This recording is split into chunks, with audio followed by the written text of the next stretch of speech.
ABC One Television. ABC One Television. ABC One Television. Le leader en actualité. ABC One, Jésus-Christ est le number one. Tozawana, toye lisusu, tobomoni présence na biso. Ezali pour na komemela bino information na maitali République démocratique du Congo na lobaka toujours que kimia est régné partout na mabota na bino. Bande ko balandi mkwale lo to kolobela marche ya ba élève ya école Boyokani o bakenda kiti en palais du peuple pour na ko déposer mémorandum na bango pour bazotanga te. To ko lisusu na ville ya Beni ndenge bana mboka ba bengani ba char de combat to bandeko ya Monisco to ko lisusu ba propos ya ndeko Steve Kivuata par rapport ya plan to proposition ya ndeko Martin Fayulu na kobimisa mboka na crise to ko lisusu likambu etali révélation o bimela kabiso chaque fois que cadre moko a pe perdre les kakapona ko pesa message na itando kiende alobaka toujours kimia est régné encore et encore na mabota ni wandeko balandi to biso soko c'est depuis quelques mois oyo balança qui gratuité enseignement à la République démocratique du Congo on insiste ka koloba o ezali kakate effective bo te kolanda yango na émission utu koleka ndeko Jimmy Boyembe lolenge kani tozalaki wana ko accompagner ba élèves ya lycée Boyokani oyo bakenda ki tina palais du peuple ko déposer mémorandum na bango koloba ete bazotanga te c'est depuis quelques mois oyo bakour ezonga mais bango bazotanga te en tout cas na proposer bino moi extrait ya muke ya élément oyo plutôt zonga la plateau na biso pour continuer analyse na biso c'est parti. On a toujours des secteurs, les micro-cités, nous avons les enseignants, les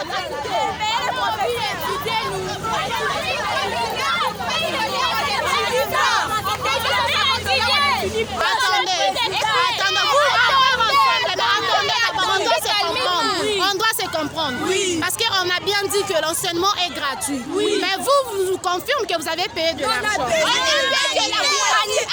humanité, vous avez payé combien? Maintenant, comment vous qui avez payé $210 et on refuse de vous donner le cours?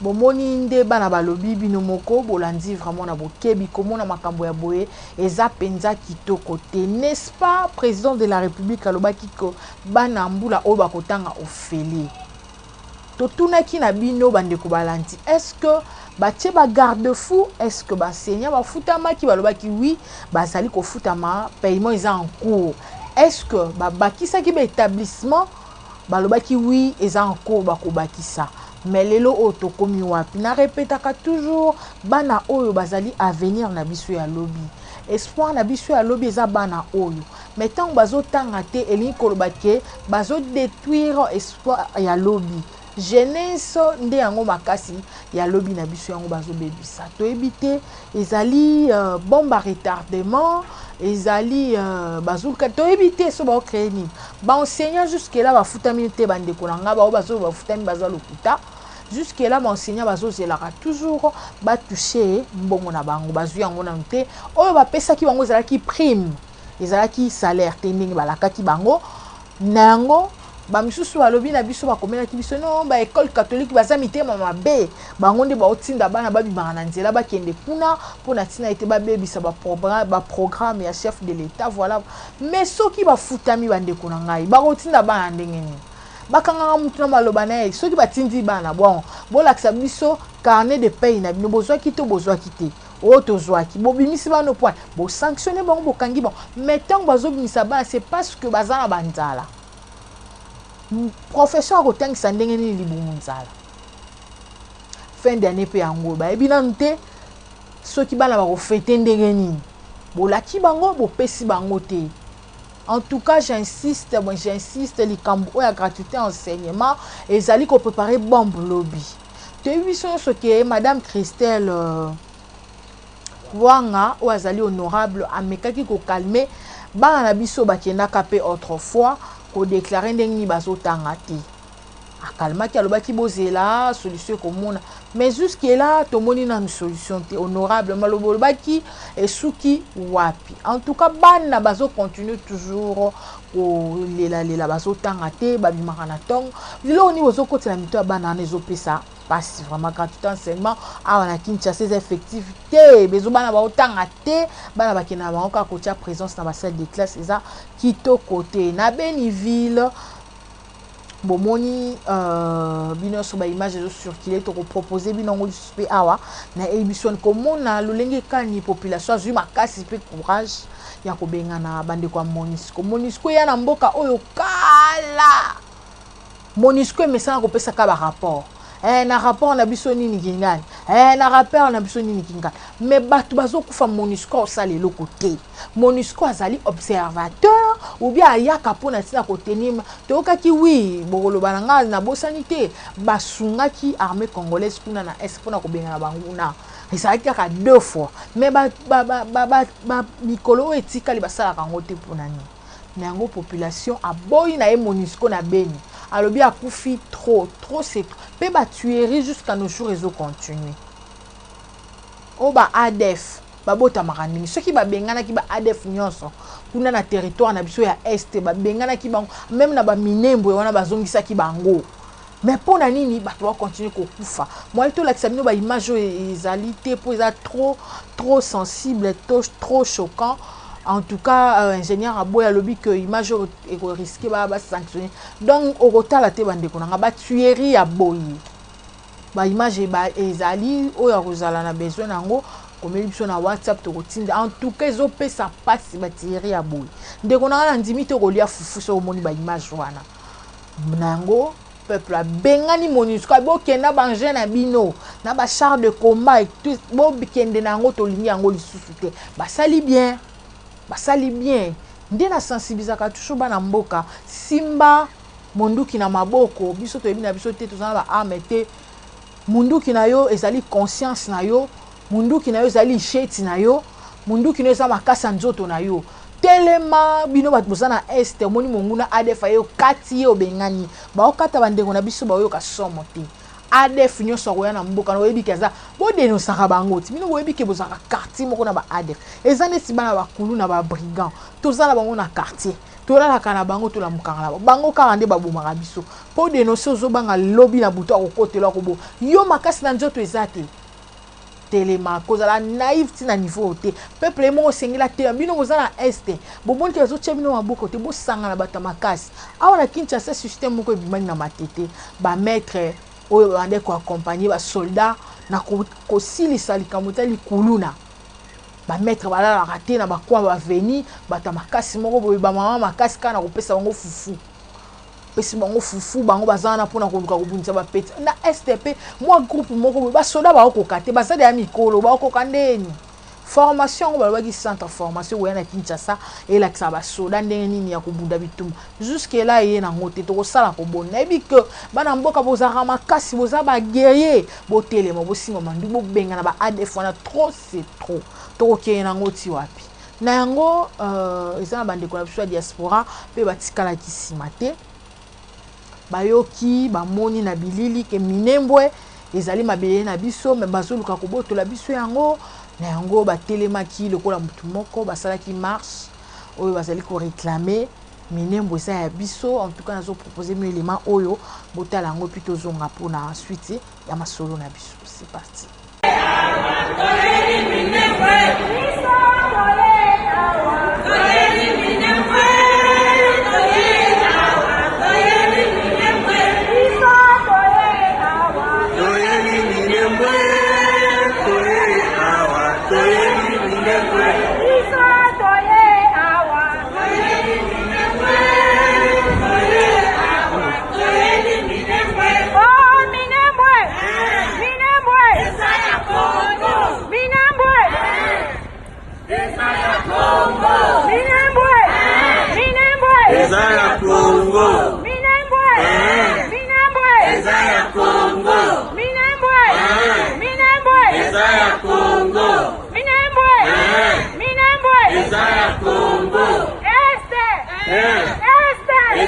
Congo.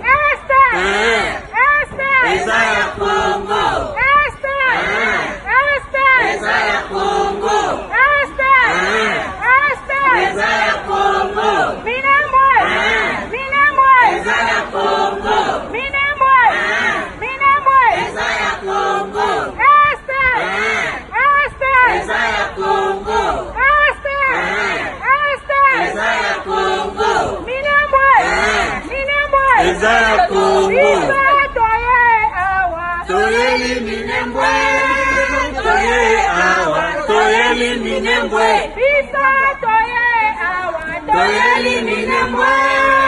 Toye awa. Toyeli Minembwe. Biso toye awa. Toyeli Minembwe. Toye awa. Toyeli Minembwe. Biso.